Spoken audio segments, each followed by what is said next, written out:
Ver la clase número 11 sobre los tipos de protección. Vamos a ver la protección de los taludes aguas abajo, cómo se protege el talud aguas arriba, la selección de los drenes,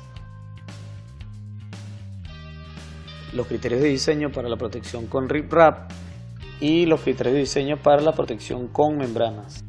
Cuando no protegemos el talud aguas arriba de la presa con alguna cortina impermeable o con alguna protección con enrocado, entonces se incrementa la posibilidad de que ocurran problemas asociados con filtraciones excesivas a través de la obra y por supuesto aumente el riesgo de falla por tubificación. La tubificación es un fenómeno que consiste en el movimiento o traslado de partículas de suelo bajo la acción de las fuerzas generadas por el paso de filtraciones. ¿Qué debemos hacer para proteger nuestra presa? Bueno, diseñar protecciones.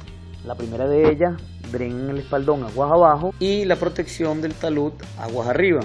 Ya vamos a ver en qué consiste este tipo de protecciones y cómo se diseña. Todas las presas homogéneas deben llevar en el espaldón aguas abajo de su sección un dren construido con material que sea más permeable que el que se emplea en el resto del terraplén. En términos prácticos, estos drenes cumplen dos funciones beneficiosas para la presa.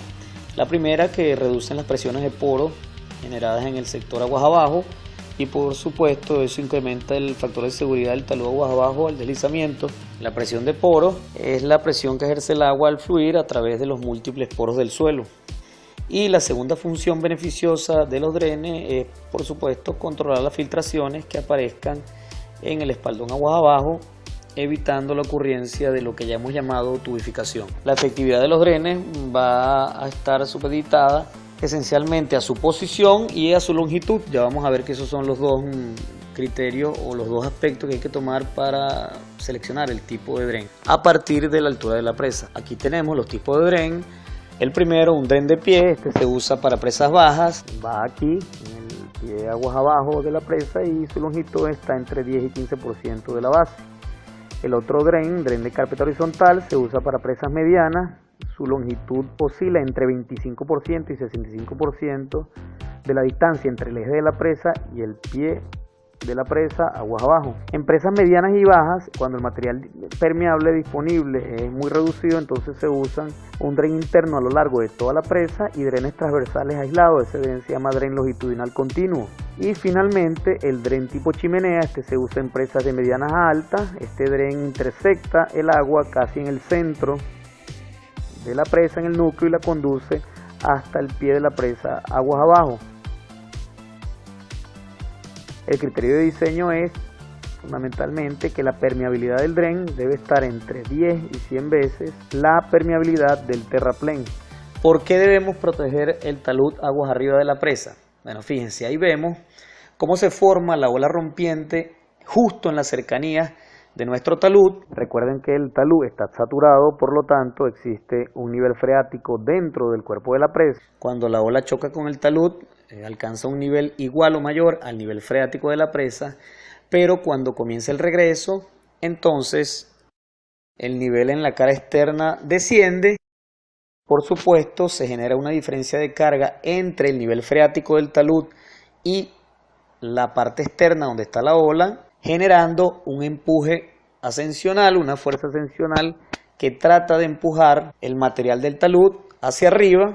Esa presión alta va generando ese efecto, esa fuerza desde la parte interna hacia la parte externa, originando la falla del revestimiento por diferencia de presión y la pérdida de material continua poco a poco en el talud. Esta es la razón por la cual todo talud aguas arriba debe ser protegido contra la acción destructora de las olas generadas en el embalse. La selección del tipo de protección y su diseño se basa en experiencia previa y en algunos casos en ensayos de eración realizados en laboratorios. Aquí vamos a ver 4 tipos de protecciones y haremos énfasis en 2 de ellas, las 2 primeras, es decir, el enrocado volcado o colocado a mano y las placas de concreto. También tenemos pavimentos de concreto asfáltico y pantallas de suelo, cemento o gaviones. Al final, la elección del tipo de protección debe responder a criterios económicos y por supuesto de disponibilidad de material en el sitio. ¿Qué vamos a diseñar del enrocado volcado o colocado a mano? Bueno, vamos a diseñar el tamaño de roca y su espesor, y por supuesto la capa base de la protección de las placas de concreto. Las placas de concreto son totalmente impermeables, en la cara aguas arriba, se colocan en la cara aguas arriba, y vamos a ver las ecuaciones para determinar su espesor y estimar el área de acero.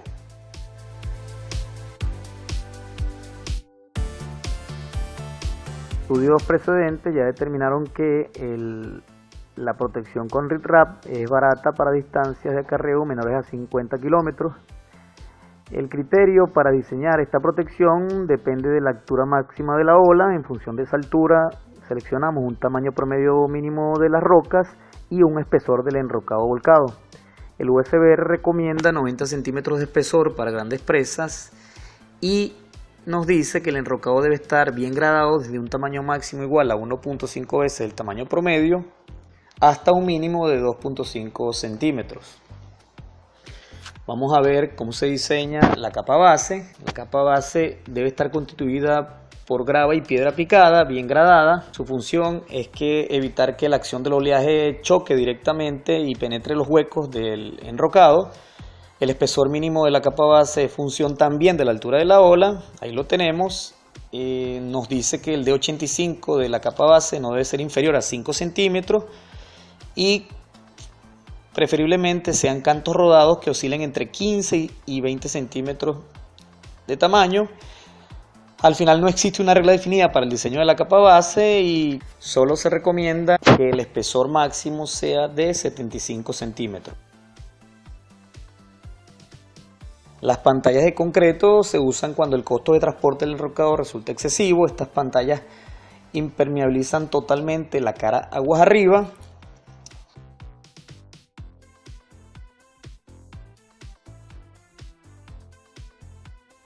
Aquí vemos la ecuación para determinar el espesor mínimo de concreto. Piensa que es función de la altura total y se recomienda que el área de cero en ambas direcciones sea 0.5% del área de la membrana. Les repito, estas dos no son las únicas protecciones ni las mejores.